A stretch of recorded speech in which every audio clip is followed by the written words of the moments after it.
Ceramic tiles are the most durable and attractive floor treatments there is. And it's not difficult to see why.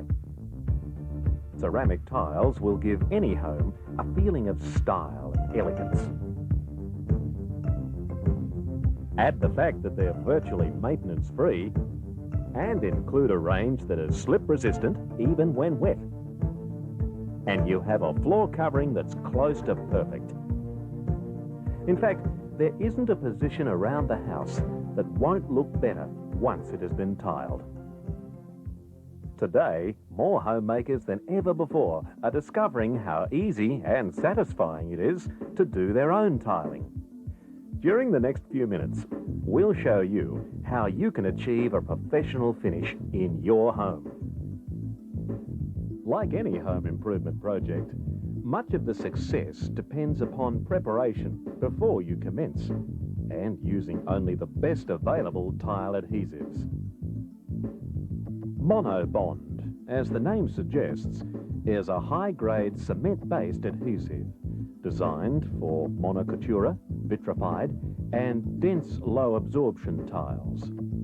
Controlled tests have proved that Monobond is by far the best cement-based adhesive for low-absorption tiles on the Australian market.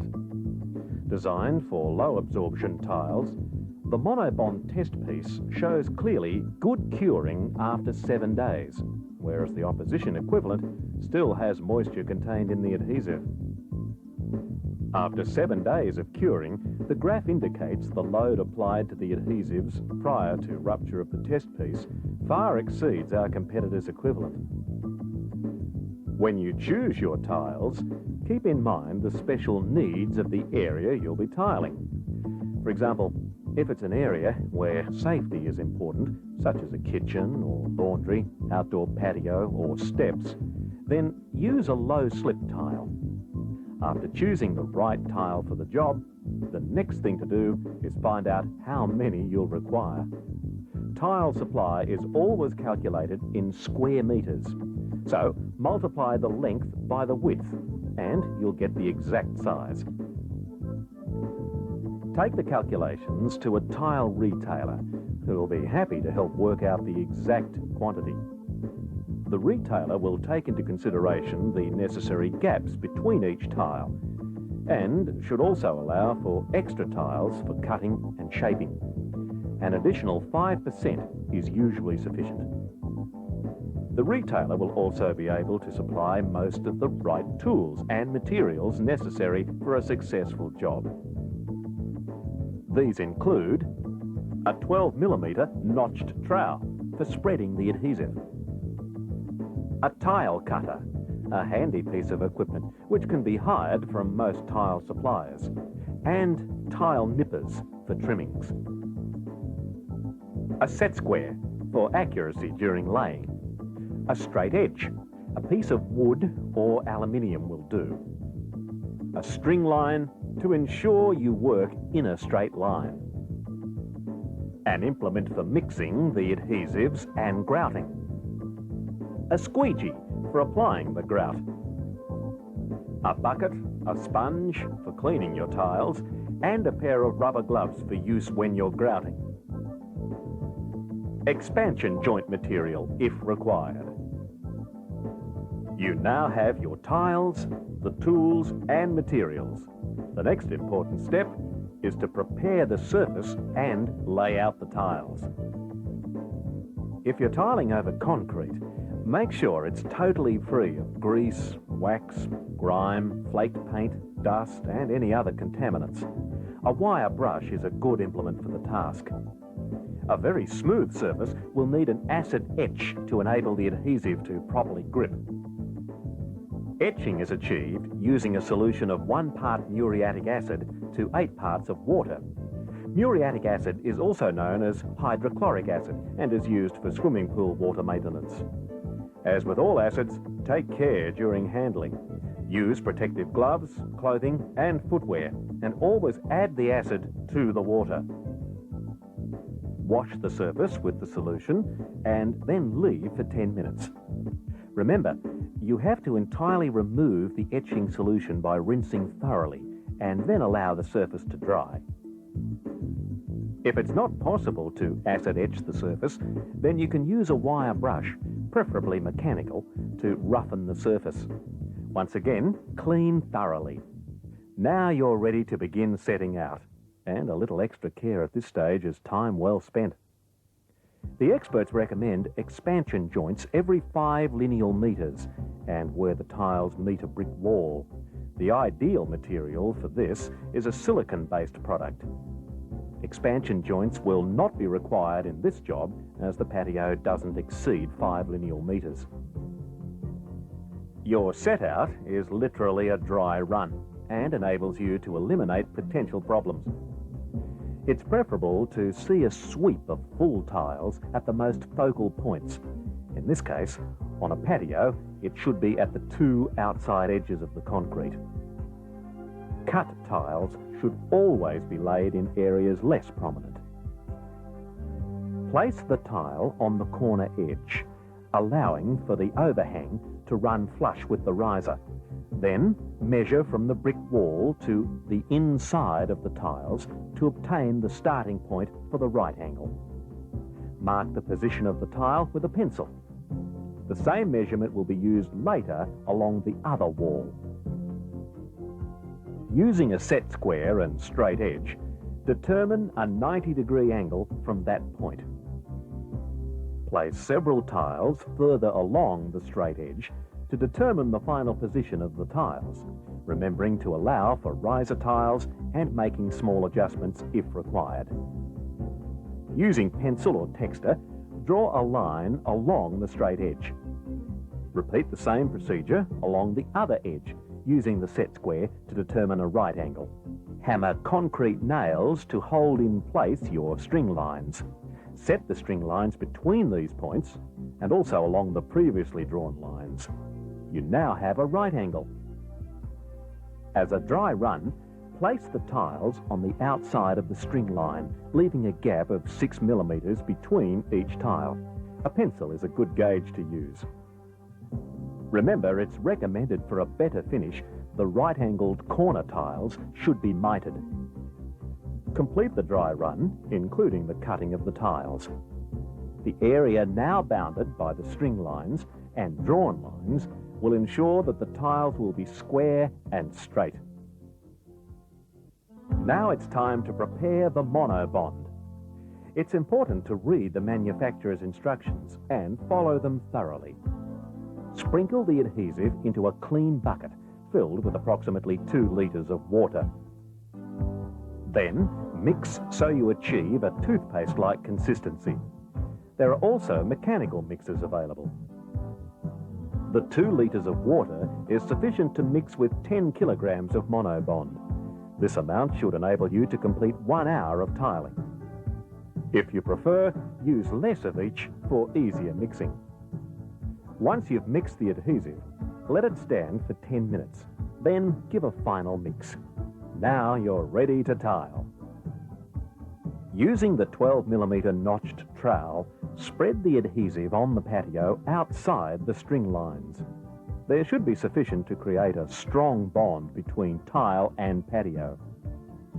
If it's too thick, you'll risk creating an uneven surface. Too little will fail to properly support the tile, and that will result in poor adhesion. Spread the adhesive over the surface, covering about 1 square metre at a time, or enough to work within 15 minutes. Now, take your first tile and lay it down. Press it into position to ensure that it makes full contact with the adhesive. Good adhesive transfer is essential. Remember, lay the tiles with a gap of about 6 millimetres and work keeping to the string line. After deciding your pattern, place gauging tiles at each end. Locate the string line accordingly.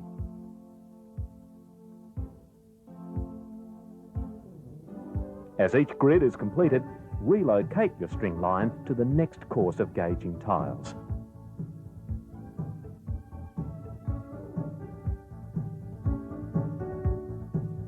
It's important to complete the area you're tiling without interruptions.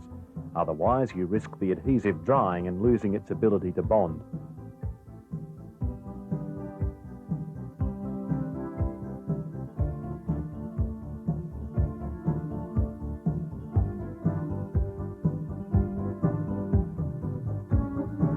Make sure excess adhesive is removed from the face of the tile before it dries. Let's just recap again on setting out. Prepare the Monobond. Obtain a straight line. Apply the Monobond.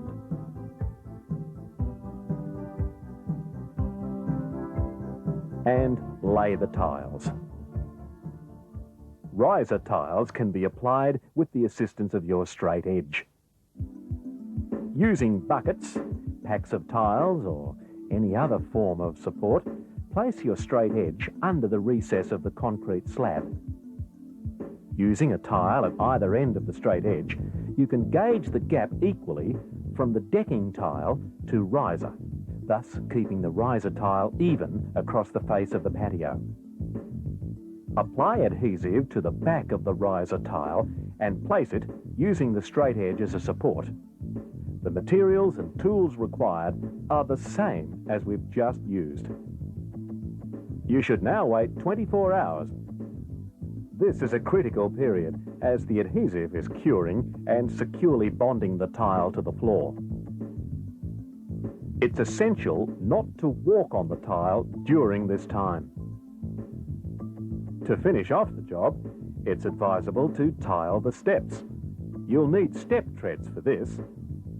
These are tiles specially designed for steps. They have grooves to give extra grip and allow water to drain away. Clean the steps thoroughly using the acid etch method. And when you're ready to begin, start from the top step and work down. Remove the straight edge, used the previous day, from beneath the riser. Straight lines from the decking should be followed down the step. Using your set square, mark on the steps the position of the treads from the lines on the decking.